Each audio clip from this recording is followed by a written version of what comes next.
Montana Territory, 1872. The unforgiving winter wind swept across the plains, carrying with it the scent of pine and the promise of another brutal season. 25-year-old Ethan Parker adjusted his worn leather gloves, his breath visible in the crisp morning air as he surveyed the cattle herd. His lean, muscular frame stood tall in the stirrups, the brim of his tan Stetson pulled low over deep blue eyes that had seen too much for someone so young. "No time for distractions," he muttered to himself as he guided his chestnut mare along the perimeter. The lonesome trail was the only life he knew, the only life a man should know out here where the land was as beautiful as it was merciless. 3 years riding for the Diamond K Ranch had taught him that much attachments were dangerous, connections a liability. The frontier demanded solitude, and Ethan had embraced it after watching his father die defending their small homestead from raiders when he was just 17. "The West takes more than it gives," his father had told him with his dying breath. Those words had become Ethan's creed.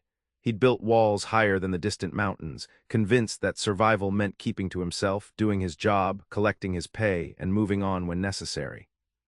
Lone wolves lived longest in this territory. Ranch owner George Keller's voice broke through his thoughts. "Parker, ride ahead to Silver Creek. Supply wagons late by 2 days could be trouble." Ethan nodded, touching the brim of his hat. "Yes, sir." The assignment suited him, solitary, straightforward. He'd check on the supplies, maybe spend a night in town, then return to the isolation he preferred. Little did he know that beyond the ridge lay the encounter that would challenge everything he believed about his place in this untamed land. Silver Creek, Montana Territory had once been merely a waypoint for gold prospectors, but by 1872 had established itself as a proper town with a main street, general store, saloon, and small church. As Ethan approached, he noticed smoke rising from an unexpected location on the trail, too much for a campfire, too little for a forest blaze. He approached cautiously, one hand resting on his Colt revolver. Through the trees, he spotted an overturned wagon, its wheels still spinning lazily in the afternoon sun. The Diamond K supplies, he suspected, now scattered across the muddy trail. A movement caught his eye, a flash of blue fabric, a woman frantically trying to calm 2 panicked horses still harnessed to the damaged wagon. Her honey-blonde hair had come loose from its pins, cascading down her back as she spoke soothing words to the agitated animals. Ethan spurred his horse forward, assessment automatic. No sign of bandits, just a bad turn on a muddy road. The woman turned at the sound of his approach, revealing a face that momentarily stole his practiced composure, wide green eyes, flushed cheeks, and a determined set to her jaw that suggested she was far from surrendering to her circumstances.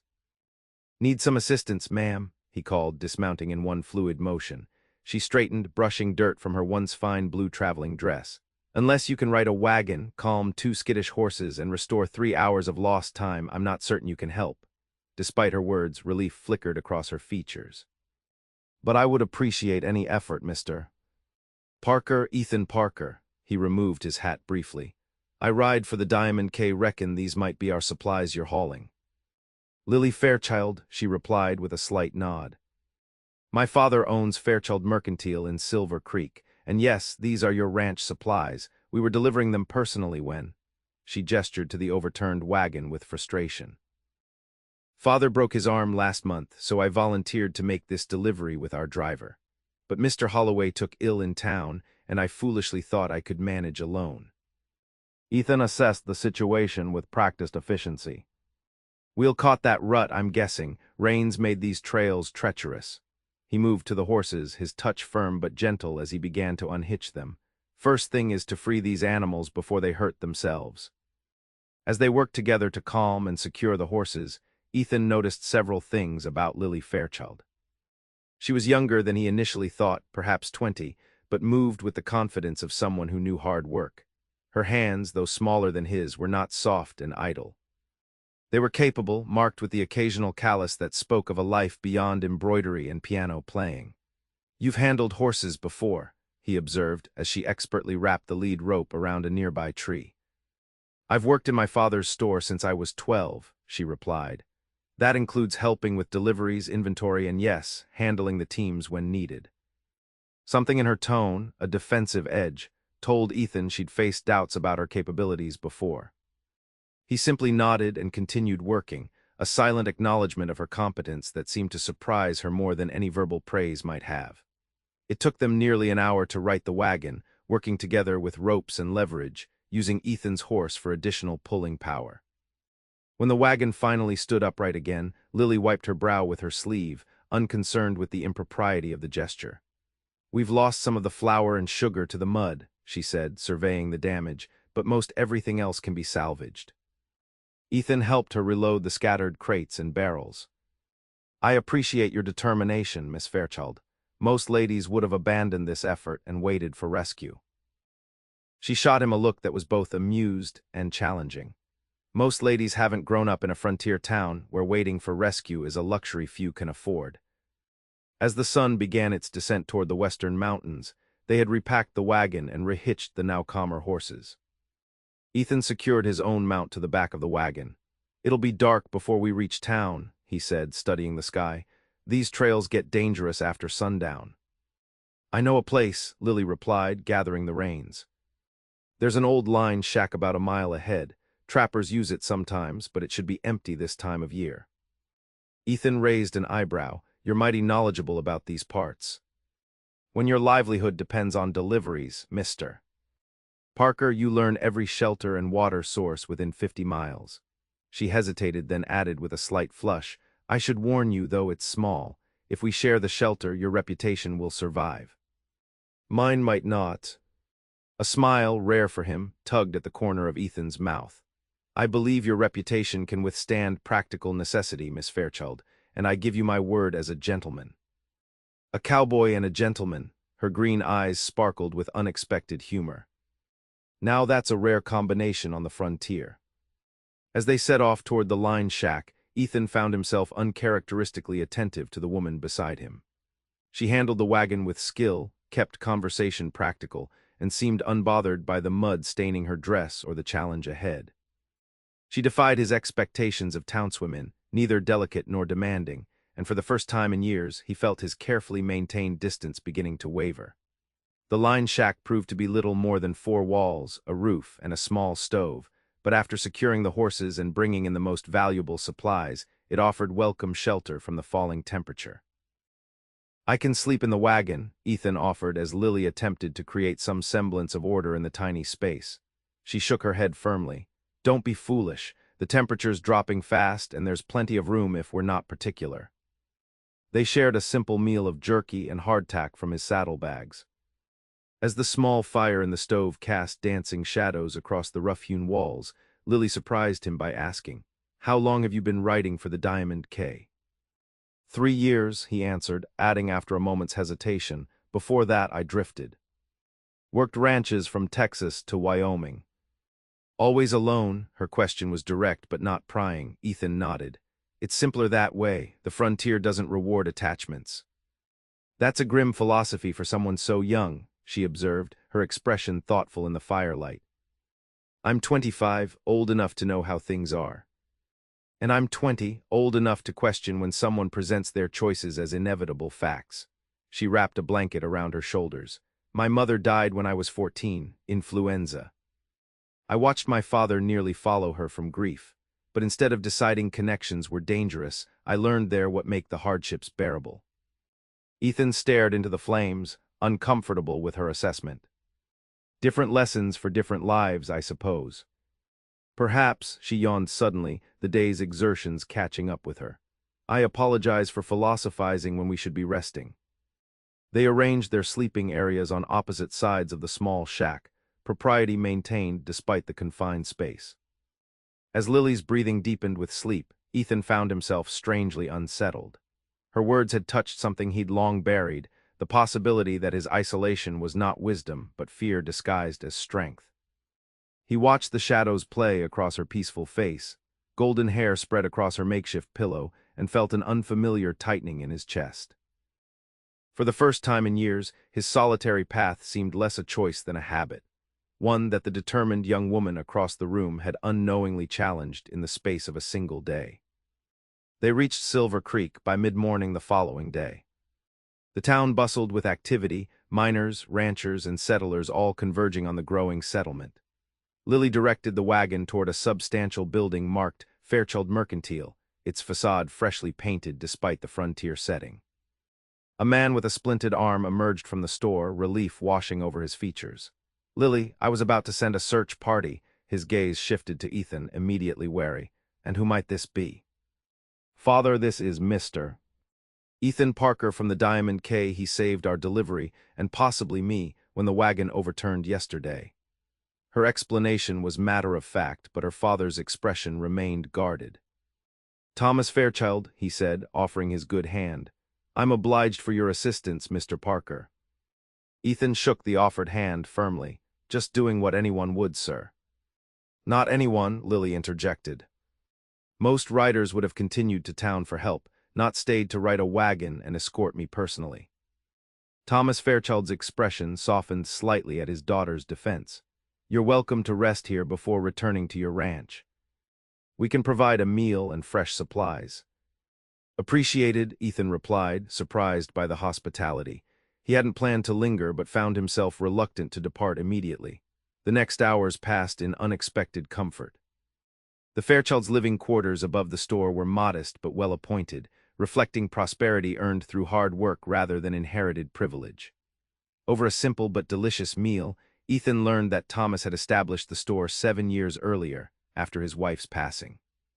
Lily was just 13, Thomas explained, pride evident in his voice.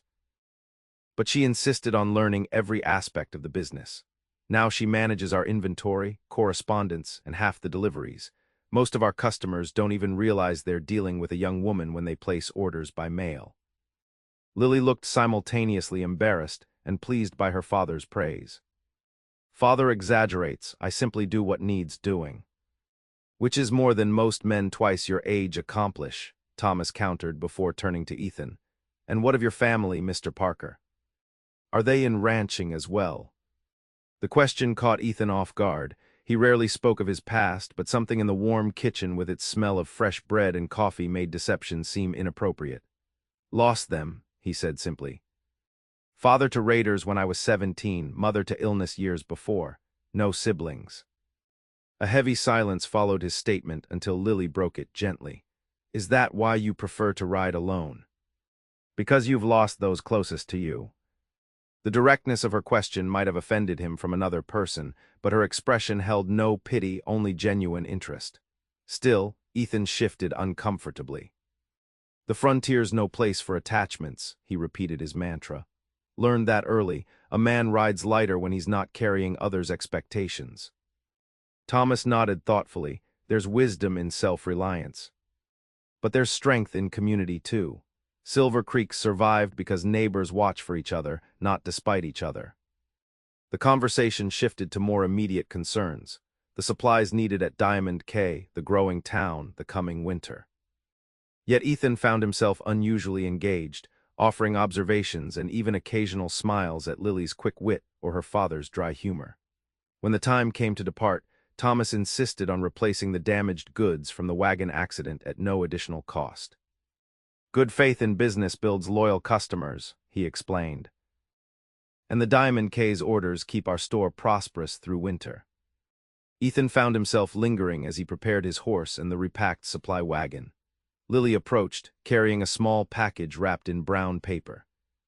"Extra provisions for your return journey," she explained, handing him the bundle. "And," she hesitated, then continued with characteristic directness, "I hope you'll consider stopping by when you're next in town. Father enjoys talking business with someone who understands the ranching side, and she faltered slightly. I enjoyed your company, Mr. Parker." Ethan accepted the package, their fingers brushing momentarily. "Ethan," he corrected quietly, "and I'd be honored, Miss Fairchild." "Lily," she returned with a smile that reached her eyes. "Safe travels." As Ethan rode from Silver Creek with the wagon in tow, he found his thoughts unexpectedly occupied with honey-blonde hair, intelligent green eyes, and a perspective on frontier life that challenged his carefully constructed solitude. For the first time in years, the long ride back to the Diamond K felt not like a return to necessary isolation, but strangely like leaving something important behind. October gave way to November, bringing the first dusting of snow to the high country. Ethan found himself volunteering for supply runs to Silver Creek with uncharacteristic regularity, much to the amusement of the other hands. Parker's found himself a sweetheart in town, drawled veteran cowboy Mason Davis as Ethan prepared for his third trip in as many weeks. "It's business," Ethan replied tersely, adjusting his saddle. "Keller wants better terms with the mercantile before winter sets in." "Sure," Mason chuckled, "and it's purely coincidence that pretty Miss Fairchild runs that mercantile nowadays."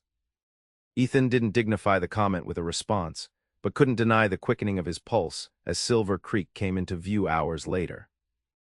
Each visit had deepened his connection with Lily. Conversations over inventory lists had extended to walks through town, discussions of books they'd both read, and shared stories of their vastly different upbringings. Fairchild Mercantile had become more than a supply stop. It had become the one place Ethan found himself dropping the vigilant reserve he maintained elsewhere. Thomas Fairchild had warmed to him considerably, even inviting him to Sunday dinners after church, an invitation Ethan had surprised himself by accepting twice now. Today, however, Ethan noticed immediately that something was amiss. The store's usual orderly display appeared disrupted, and raised voices could be heard from inside. He quickened his pace, pushing through the door to find Lily facing three rough-looking men, her posture rigid with tension. "As I've explained, gentlemen," she was saying, her voice calm despite the flush on her cheeks, "we cannot extend credit without proper documentation or references." The largest man, unshaven, with a scar bisecting his left eyebrow, leaned menacingly across the counter. "And as I've explained, Missy, we aim to establish our ranch and need supplies now. Payment will come after our first season." "Then I suggest approaching the bank for a proper loan," Lily replied, not backing down. "We're a mercantile, not a financial institution." The man's companions shifted restlessly, hands hovering near their belt knives. The tension in the room was palpable. Ethan stepped forward, voice deliberately casual but loud enough to draw attention. "Afternoon, Miss Fairchild. Hope I'm not interrupting business." All eyes turned to him. Lily's relief was visible only in the slight relaxation of her shoulders, her professional demeanor otherwise intact. "Mr. Parker, the Diamond K order is ready for your inspection." The scarred man assessed Ethan with narrowed eyes, noting his confident stance and the well-worn Colt at his hip. After a tense moment, he backed away from the counter. "We'll return when your father's available. Perhaps he'll understand business opportunities better than his daughter."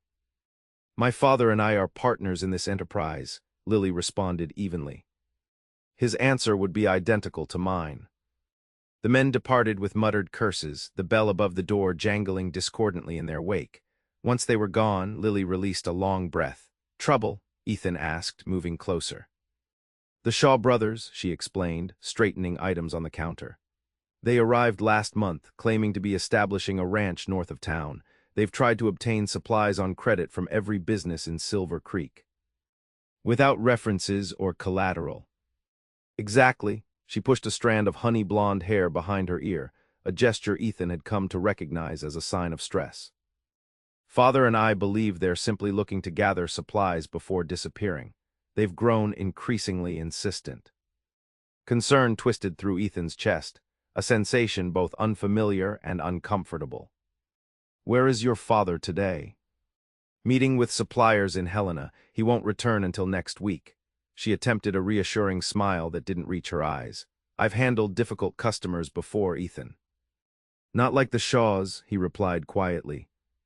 "I've seen their type before, men who mistake refusal for invitation." Lily's brave front faltered momentarily. "What would you suggest? I cannot simply give away our inventory out of fear." Ethan considered their options. His instinct was to stay in town until Thomas returned, but that would mean abandoning his duties at Diamond K. Yet the thought of Lily facing the Shaw brothers alone sent an unfamiliar protective surge through him. "I'll speak with Sheriff Collins before I leave," he decided, "and I'll arrange to return in 3 days rather than next week." He hesitated, then added, "In the meantime, perhaps you could stay with Reverend and Mrs. Wilson just until your father returns." To his surprise, Lily didn't immediately dismiss his suggestion. "The Reverend's wife has invited me several times," she admitted. "I've declined because I didn't want to leave the store unattended overnight, but perhaps—" "The store can be locked," Ethan said firmly. "Your safety matters more than a night's business." Their eyes met, and something shifted between them, an acknowledgement of concern that went beyond mere friendship. For Ethan, the moment crystallized a truth he'd been avoiding. His feelings for Lily Fairchild had grown into something he'd sworn to avoid on the frontier, something dangerous, something that made him vulnerable. Yet as she nodded in agreement with his suggestion, he couldn't regret the connection that had formed between them, despite every instinct that had previously guided his solitary existence. "I'll accept Mrs. Wilson's invitation," Lily said, "but I won't be driven from my business during operating hours. The Shaws need to understand that intimidation won't work in Silver Creek." Her quiet determination both worried and impressed him. "Just promise you'll be careful," he said, his voice rougher than intended. "The frontier punishes the unprepared." "And rewards the resourceful," she countered, her green eyes meeting his with unexpected warmth. "I'm glad you came today, Ethan. Not just because of the Shaws, but because," she paused, suddenly self-conscious, "because the store feels different when you're here, better somehow." The simple honesty of her statement struck him more powerfully than any practiced flirtation could have. For a man who had spent years keeping the world at arm's length, Lily's straightforward acknowledgement of their connection left him momentarily speechless. "I'll return in 3 days," he finally managed, his voice low. "You have my word." As he departed Silver Creek that afternoon, having spoken with Sheriff Collins and seen Lily safely to the Reverend's home, Ethan confronted the uncomfortable reality of his situation. The very attachments he'd avoided for years had formed despite his caution. And now, for the first time since his father's death, he found himself deeply, genuinely afraid, not for himself but for someone else. 3 days later, Ethan rode into Silver Creek shortly after dawn, having traveled through the night to keep his promise. The early November air carried the sharp scent of approaching winter, and his breath formed clouds in the pre-dawn chill. His tired horse picked its way carefully down the main street, hooves crunching on the light frost that covered the muddy thoroughfare. Fairchild Mercantile stood dark and silent, its windows reflecting the first gray light of morning. Ethan frowned, checking his pocket watch. 5:30 was early, but Lily had mentioned that she typically opened the store by 6 to accommodate ranchers and miners starting their day. He dismounted, securing his horse at the hitching post, and approached the store cautiously. The hairs on the back of his neck rose as he noticed the door standing slightly ajar, a thin sliver of darkness visible between door and frame. Ethan's hand moved automatically to his Colt as he pushed the door open with his other hand. "Lily," he called, stepping inside. Silence answered him. The interior lay in disarray, shelves overturned, merchandise scattered across the floor. Ethan moved through the destruction with growing dread, noting the broken glass counter and open cash register drawer. This was no ordinary robbery. The violence of the destruction spoke of rage and purpose. A sound from the back room caught his attention, a muffled thump, then silence.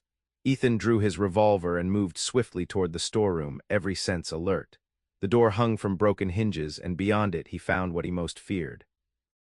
Lily sat tied to a chair, a gag across her mouth, her normally immaculate hair tangled around her face. Her green eyes widened above the gag as she saw him, and she made urgent noises, jerking her head toward the side of the room. Ethan's instincts saved him. He dropped and rolled as a shot rang out, the bullet splintering the doorframe where he'd stood a moment before. From his new position, he spotted the gunman, the scarred Shaw brother, crouched behind a stack of crates. "Drop your weapon, Cowboy," Shaw called. "This ain't your business." "Seems like you've made it my business," Ethan replied, keeping his voice steady despite the rage building in his chest. He could see Lily more clearly now, a bruise darkening her cheekbone, her dress torn at the shoulder. The sight ignited something primal within him. "The lady refused us fair credit," Shaw said, shifting positions slightly. "We're just taking what we're owed with interest. Walk away, and you might live to regret your poor choice in friends." Ethan calculated distances, angles, possibilities. "Where are your brothers?" Shaw laughed, an ugly sound in the tense room. "Getting the wagon loaded out back. By the time anyone in this sleepy town notices, we'll be territories away." Ethan's mind raced. The back door meant at least 2 directions to cover. Shaw was between him and Lily, using crates for cover. Direct confrontation would put Lily at risk. "You know this won't end well," Ethan said, shifting slightly to get a better angle. "Silver Creek's growing. Law's stronger here than you reckoned." Law's just men with badges, Shaw spat, and men bleed when shot. The crude philosophy confirmed what Ethan had suspected. These were no struggling ranchers, but practiced predators who targeted frontier towns, taking what they wanted and disappearing before consequences caught up with them. A noise from the back door gave Ethan the distraction he needed. As Shaw glanced toward the sound, Ethan fired, not at the man, but at the lantern hanging above the crates. Glass shattered, kerosene sprayed, and Shaw cursed as he scrambled away from the sudden fire. In the confusion, Ethan lunged across the room toward Lily. A second shot cracked through the air, and pain blazed along his left arm, but he reached her, pulling her chair backward and away from the spreading flames with his good arm. Behind them, Shaw shouted to his brothers. Footsteps pounded from the back door as Ethan worked to untie Lily's bonds, his fingers slippery with blood from his wounded arm. The moment the gag came free, Lily gasped, "Behind you." Ethan turned, raising his revolver just as one of the younger Shaw brothers appeared in the doorway. Two shots rang out simultaneously. The outlaw staggered, clutching his shoulder, then fled toward the back door. "We need to get out," Ethan urged, finally freeing Lily's hands. Fires spreading too fast. The storeroom had indeed become dangerous, flames licking up the walls where the kerosene had splashed. They stumbled toward the main shop area, Ethan keeping his body between Lily and potential danger. Outside, shouting had begun as townspeople noticed the smoke now pouring from the mercantile. Through the front windows, Ethan could see figures running toward the building, some carrying buckets. "The Shaws?" Lily asked, her voice hoarse but steady. "Fleeing if they're smart." Ethan checked his wounded arm, painful but not serious, the bullet having carved a furrow along his bicep without lodging. "Are you hurt beyond the bruising?" She shook her head. "They surprised me when I came to open the store, wanted me to tell them where we kept our cash and valuables." Her voice caught. "When I refused, the oldest one struck me. Said they'd take what they wanted with or without my cooperation." Cold fury washed through Ethan at her words. "We need to get outside before the fire blocks the exit," he said, guiding her toward the front door. "Sheriff Collins will organize pursuit once we explain what happened." As they emerged onto the porch, coughing from the thickening smoke, the street had come alive with activity. Townspeople formed a bucket line from the water trough, while others shouted questions and directions. Sheriff Collins pushed through the crowd toward them. "Miss Fairchild, Parker." "What in blazes happened?" "The Shaw brothers," Lily explained, her voice stronger now despite the soot staining her face. "They broke in, tried to rob the store. When I resisted, she touched her bruised cheek. The sheriff's expression hardened. "Where are they now?" "Fled out the back," Ethan said. "Headed north, most likely. One's wounded, took a bullet in the shoulder." Collins nodded grimly. "Riley Jenkins," he called to two men in the crowd. "Get your rifles and horses, we're forming a posse." He turned back to Ethan. "You up for riding, Parker? We could use a man with your tracking skills." Ethan hesitated, looking at Lily. The desire for retribution burned in him, but leaving her after what had happened seemed impossible. Lily seemed to read his thoughts. "Go," she said quietly. "I'll be fine, Mrs. Wilson is here and the whole town will help with the fire." She gripped his uninjured arm. "But Ethan, be careful. No merchandise is worth your life." The concern in her eyes told him more than her words. For perhaps the first time in his adult life, someone genuinely feared for his safety, cared whether he returned. The realization struck him with unexpected force. "I'll return," he promised, the words carrying weight beyond the immediate situation. "You have my word." As he joined the hastily formed posse, Ethan found his worldview shifting fundamentally. The frontier hadn't changed. It remained harsh, dangerous, unpredictable, but his understanding of survival had transformed. The lone wolf philosophy that had guided him for years suddenly seemed not wise but hollow. In protecting Lily, in connecting to her despite his fears, he had found not weakness but unexpected strength. The Shaw brothers would be brought to justice, and he would return to Silver Creek, not just for this crisis, but for all the days that might follow. The thought no longer frightened him as it once would have. Instead, it felt like the first step on a path he should have found years ago. The posse returned 3 days later with two of the Shaw brothers in custody. The eldest had resisted capture and died in the ensuing gunfight, while the youngest now faced the prospect of territorial prison. The stolen goods were recovered, though much of the mercantile's inventory had been lost to fire and water damage. Ethan found Lily and her father, who had returned from Helena upon receiving urgent news of the attack, surveying the charred remains of their business. The main structure still stood, but the interior would require complete rebuilding. "Parker," Thomas called upon seeing him, genuine warmth in his greeting despite the circumstances. "The sheriff told us what happened. You saved my daughter's life." Ethan dismounted, suddenly self-conscious. "Anyone would have done the same, sir." "No," Lily countered, stepping forward. The bruise on her cheek had darkened, but her eyes were clear and determined. "Not anyone would have ridden through the night to keep a promise, or faced armed men to help someone else." Thomas looked between them, understanding dawning in his expression. "I'll check on the lumber order," he said tactfully, moving toward a group of townsmen measuring the damaged doorway. When they were relatively alone, Lily moved closer to Ethan. "Your arm." "Healing," he replied, flexing it to demonstrate. "Barely a scratch." "A bullet wound is hardly a scratch," she chided, but her lips curved slightly. "I wanted to thank you properly without an audience. What you did was extraordinary."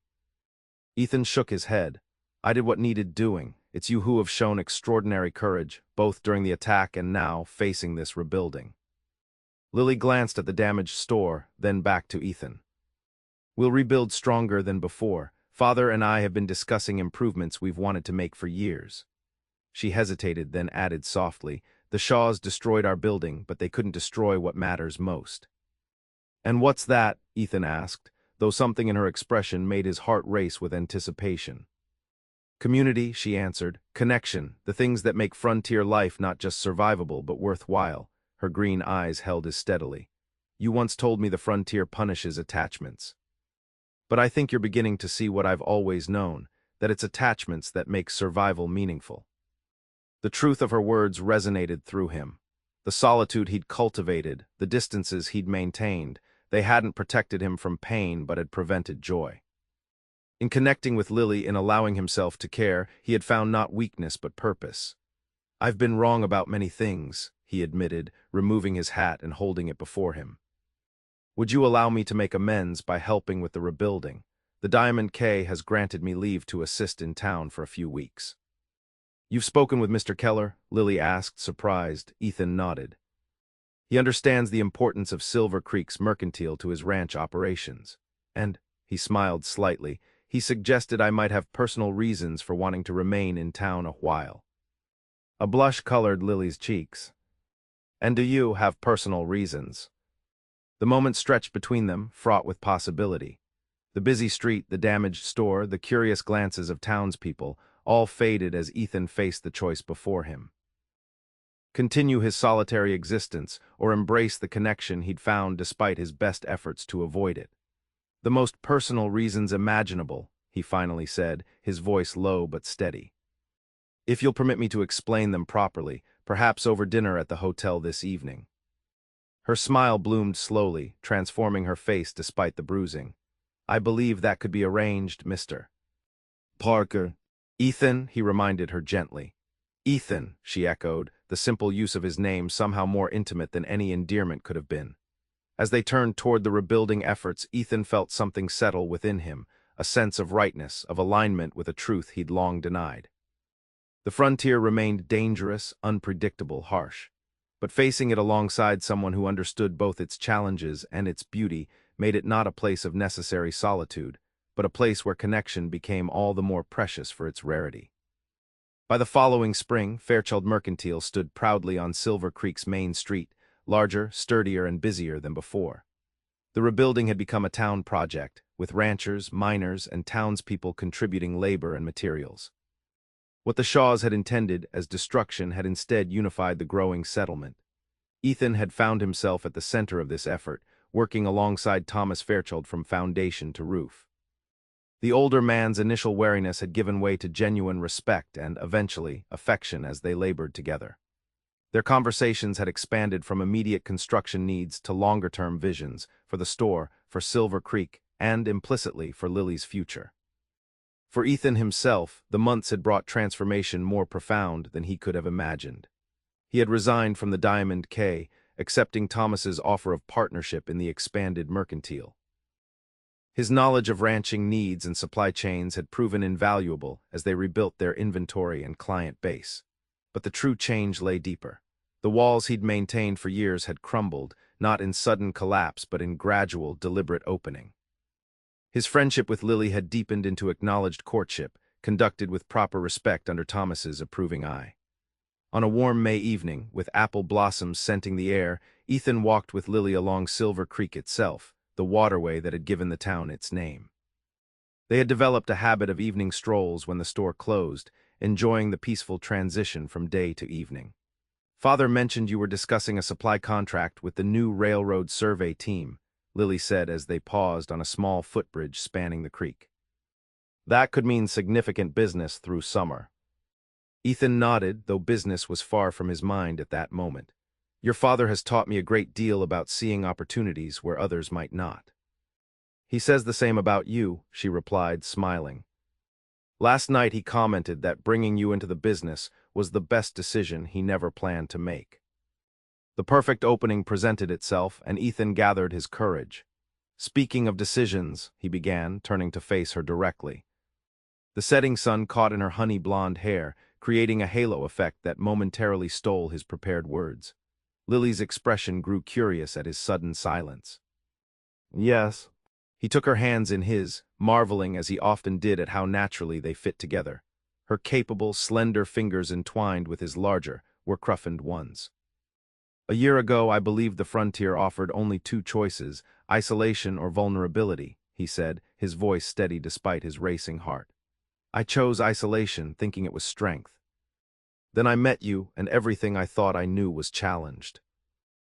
Her green eyes widened slightly, but she remained silent, allowing him to continue. "You showed me that real strength comes not from avoiding connection but from embracing it despite the risks." He drew a deep breath. "I love you, Lily Fairchild, not despite the frontier's harshness but somehow because of it, because you face each challenge with courage and compassion that make me want to be worthy of standing beside you." Emotion shone in her eyes as she squeezed his hands encouragingly. "I've spoken with your father," Ethan continued, "and he has given his blessing to what I'm about to ask." He released one of her hands to reach into his pocket, withdrawing a simple gold ring. "Will you marry me, Lily? Will you build a life with me here in Silver Creek, facing whatever comes together rather than alone?" Tears spilled onto her cheeks, but her smile was radiant. "Yes," she whispered, then more firmly, "Yes, Ethan Parker. I will marry you." As he slipped the ring onto her finger, then drew her into an embrace that sealed their commitment, Ethan marveled at the journey that had brought him to this moment. The frontier hadn't changed, it remained beautiful and brutal in equal measure. But he had changed, discovering that the very connections he'd avoided were in fact the truest protection against the wilderness. Their wedding took place in Silver Creek's white-steepled church on a golden September afternoon. The entire town attended, along with ranchers from miles around, including George Keller and the hands from Diamond K. Even Sheriff Collins set aside his badge for the day to join the celebration. Lily, radiant in a gown of ivory silk that her father had specially ordered from Denver, carried wildflowers gathered from the meadows where she and Ethan had walked during their courtship. Thomas Fairchild, his face a mixture of pride and bittersweet emotion, escorted his daughter down the aisle to where Ethan waited, scarcely believing his good fortune.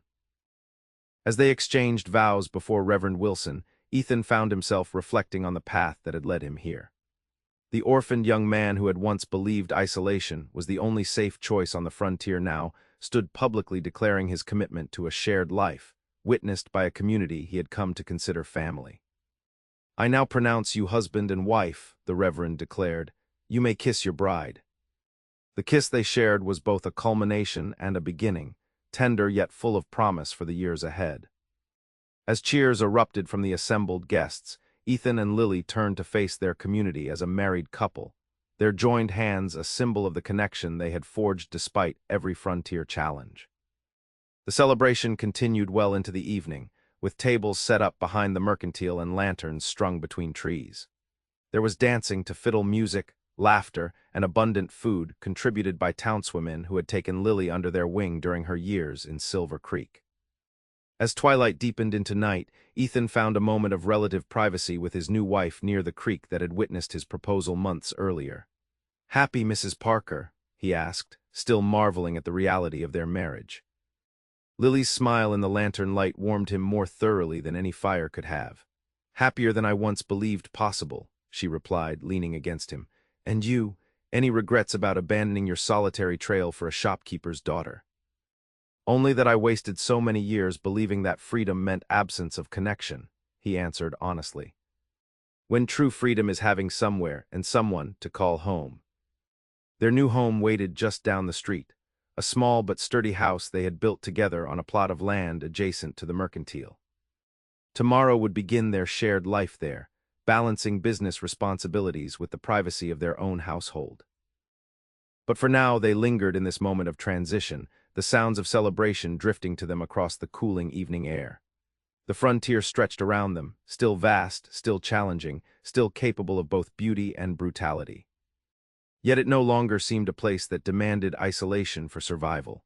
Instead, it had become the backdrop for something Ethan had once thought impossible, a life defined not by what he avoided, but by what he had found and chosen to embrace. "We should return to our guests," Lily suggested after a comfortable silence.